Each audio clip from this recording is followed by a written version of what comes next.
Podcast Gedong Pendidikan Edukatif dan Nasihat. Assalamualaikum warahmatullahi wabarakatuh. Alhamdulillahirabbil alamin. Wassalatu wassalamu ala asrofil anbiya'i wal mursalin Muhammadin wa ala alihi wa sahbihi ajmain. Allahumma sholli wa sallim wa barik ala nabiyyina Muhammad wa ala alihi wa sahbihi ajmain. Sahabat Gen yang dirahmati Allah Subhanahu wa taala, bersyukur kehadirat Allah Subhanahu wa taala. Pada kesempatan pagi siang hari ini kita bisa bertemu kembali dengan saya Samsul Ma'arif dalam rangka podcast Gen Podcast Gedong Tengen, edukatif dan nasihat. Kesempatan kali ini spesial luar biasa. Hadir sudah ada di tengah-tengah kita, di hadapan kita, seorang yang super luar biasa. Jadi aktivitasnya juga luar biasa. Pada kesempatan kali ini beliau adalah sebagai ketua dari Kampung Zakat Jelagran dan juga Kampung Berkah Jelagran. Jelagran itu ada di wilayah Pringgokusuman, Gedong Tengen. Hadir di tengah-tengah kita Pak Ahmad Ghozi. Selamat pagi. Selamat pagi Pak Sam. Sehat ini? Agak gerok? Alhamdulillah, meskipun agak gerok, serak-serak kering. Ya, dikasih nikmat luar biasa ya. Ya Pak Ghozi, alhamdulillah ini kita sedang gencar-gencarnya ya. Kementerian Agama sedang gencar-gencarnya untuk pemberdayaan masyarakat. Salah satunya adalah pemberdayaan masyarakat melalui kampung zakat. Ya. Kita dengar-dengar ada kampung zakat Jelagran dan Kampung Berkah Jelagran. Iya. Nah, itu pengen tahu ini. Pak Gen Podcast hari ini kita akan membahas, kita akan mengupas sebenarnya apa sih Kampung Zakat Jelagran dan Kampung Berkah Jelagran ini, bagaimana bisa terbentuk? Barangkali bisa disampaikan. Monggo Pak Ghozi. Ya, Assalamualaikum warahmatullahi wabarakatuh. Waalaikumsalam warahmatullahi wabarakatuh. Maaf, saya batuk ya. Terima kasih Pak Sam atas waktunya. Sebelum saya bercerita terkait dengan Kampung Berkah dan Kampung Zakat Jelagran, mungkin teman-teman perlu kenal dulu dengan kampung kita. Jadi Jelagran itu kampung istimewa, kampung satu di antara sekian kampung yang ada di tengah kota Yogyakarta. Ya, itu Kampung Jelagran. Kampung Jelagran itu di bawahnya ada 3 RW.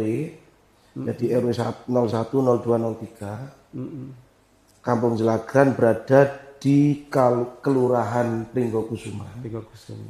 Kamantren Gedong Tengen, Kota Yogyakarta. Tepatnya sebelah barat Malioboro, berimpitan dengan stasiun Yogyakarta, Yogyakarta. Nah, itu kampung kita, kampung istimewa. Gitu. Nah, berada di naungan KOA Gedong Tengen. Nah, tepat tahun 2024.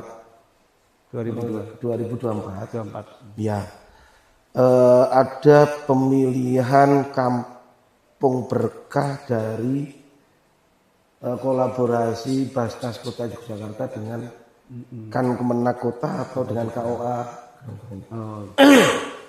Dari sekian kampung, lalu kemudian saya tidak tahu prosesnya seperti apa.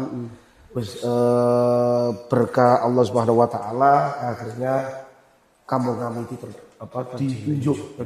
ditunjuk oleh Basnas Kota dan KOA Gedong Tengen untuk menerima program Kampung Berkah itu ya. Nah, setelah itu kemudian saya diminta sama RW setempat. Makanya kalau Kampung Berkah mesti ada 01-nya.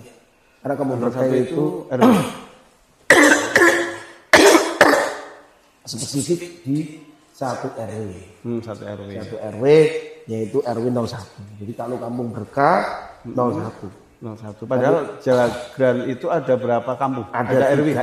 Ada 3 RW. RW 01, 02, 03. Oh, iya. Gitu. Nah, program pertama itu Kampung Berkah yang kolaborasi dengan antara Basnas Basnas Kota Yogyakarta dan kan Kemenak Kota Yogyakarta. Kota Yogyakarta. Itu.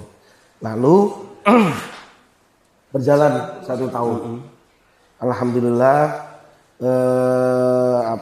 warga support itu, kemudian para tokoh masyarakat di RW 01 juga support. Akhirnya kemudian kita turunkan program dari Kampung Berkah itu menjadi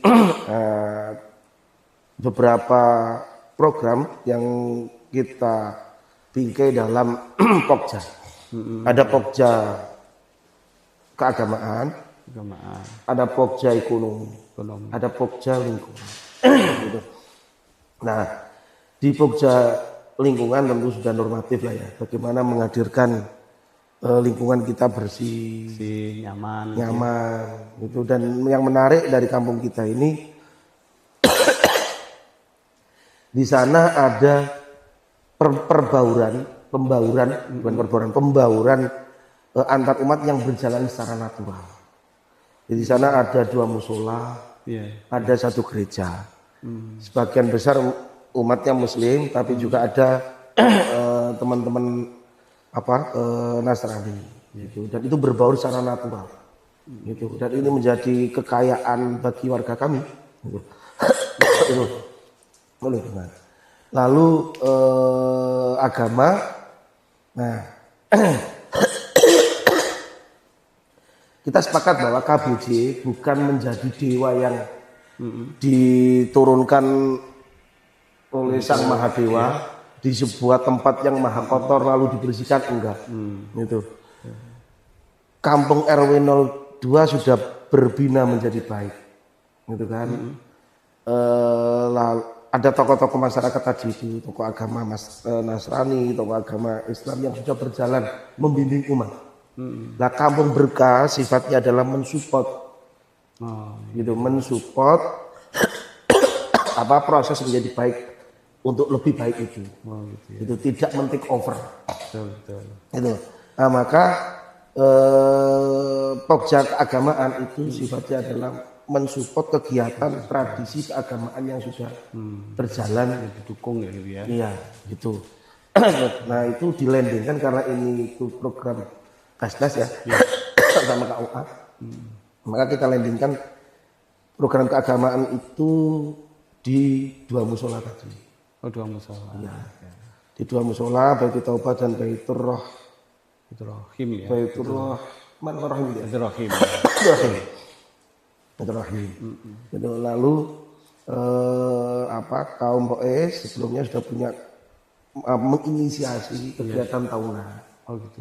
Itu ada kegiatan sawalan, ada kegiatan muharram. Gitu. Itu sudah ada sebelum ada ini ya. Sebelum ada KBJ. Kampung Berkah Jakarta kita menyebutnya KBJ 01.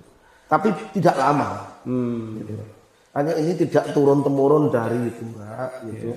Ini diinisiasi sama kaum Rois sama kita namanya Pak Suwanto itu. Beliau menginisiasi itu bersama warga tentunya ya. Itu, dan ketika kita menyelenggarakan kegiatan tahunan itu tokoh masyarakat yang non muslim juga ada ikut itu. Jadi sawalan dan 1 Muharram itu kan sebagian adalah tradisi, sebagian ibudiah. Nah, yang ibudiahnya tentu untuk intern ya. Teman-teman yang muslim cukup menghormati, tidak harus keluar dari majelis gitu ya. Tapi yang tradisi beliau tetap kita kasih ruang untuk sambutan, untuk kolaborasi bersama. Begitu. Itu yang agama. Iya. Baik. Terus kegiatannya kalau kan itu ada ekonomi, kalau lingkungan jelas ya, lingkungan bagaimana membuat lingkungan menjadi nyaman, menjadi indah gitu ya. Keagamaan juga. Kalau bidang ekonomi apa itu bentuknya, Pak? Ekonomi ini paradigmanya adalah menghadirkan sedekah, infak, zakat, istilahnya zakat, infak, sedekah. Ya. Menghadirkan zakat, infak, sedekah sebagai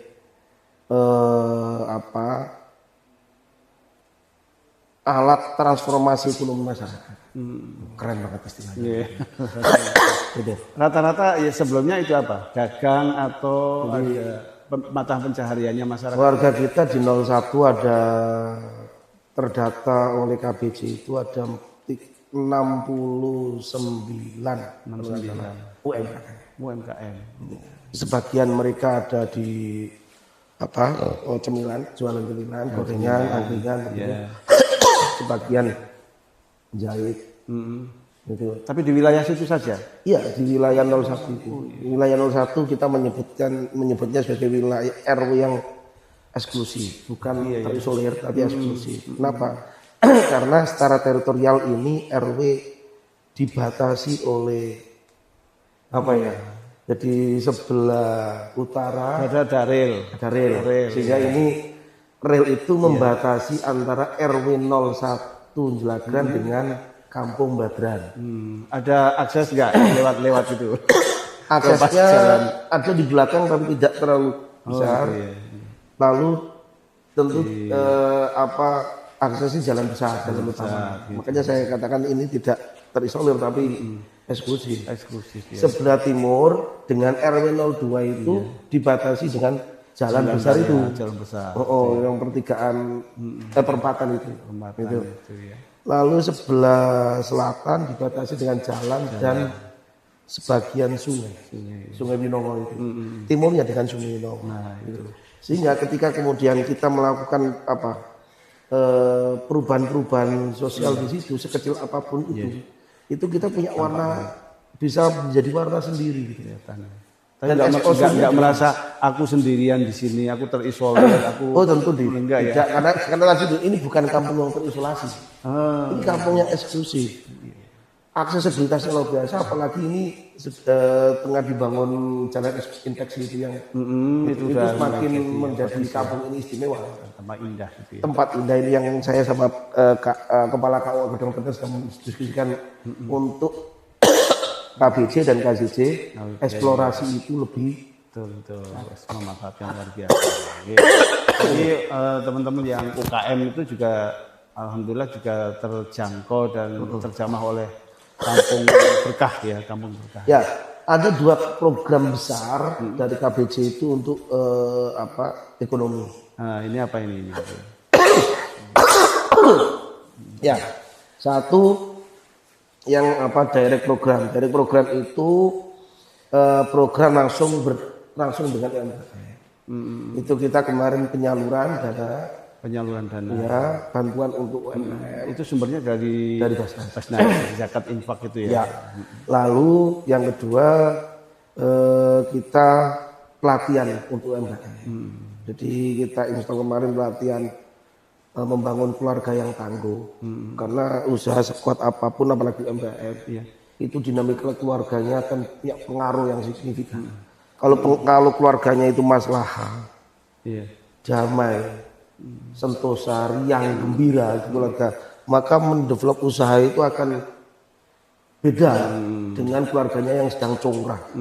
Pesertanya bisa dioptimalkan itu. Alhamdulillah peserta kemarin dari 69 atau 59 itu pelatihan sehari dari jam 9 sampai jam 3. Itu karena kita waktu itu menghadirkan fasilitatornya satu itu dua-duanya instruktur Kemenak Pusat yang di program keluarga maslahat tadi yang di Kemenak itu ya.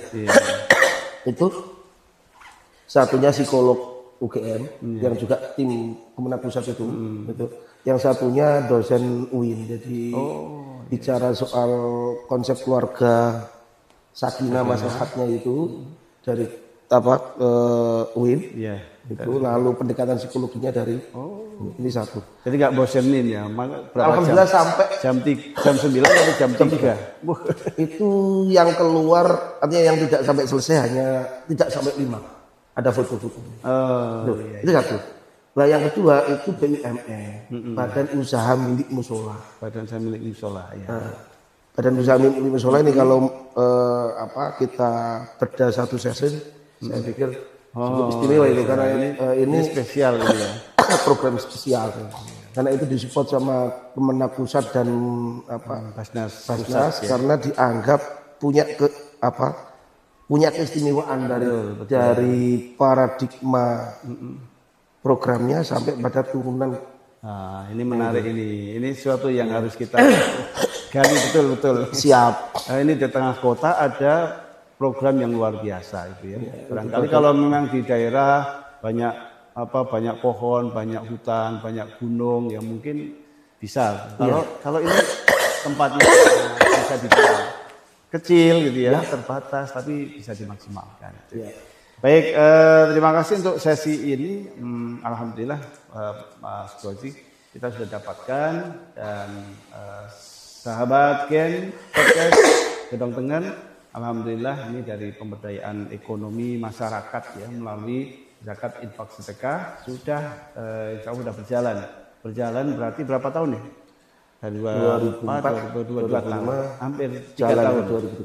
Dan 3 tahun ini kita mohon doanya dari kita semua agar kegiatan ini bisa lancar dan bisa membangun melalui Jelagan, Kampung Zakat Jelagan dan Kampung Berkah Jelagan. Ya.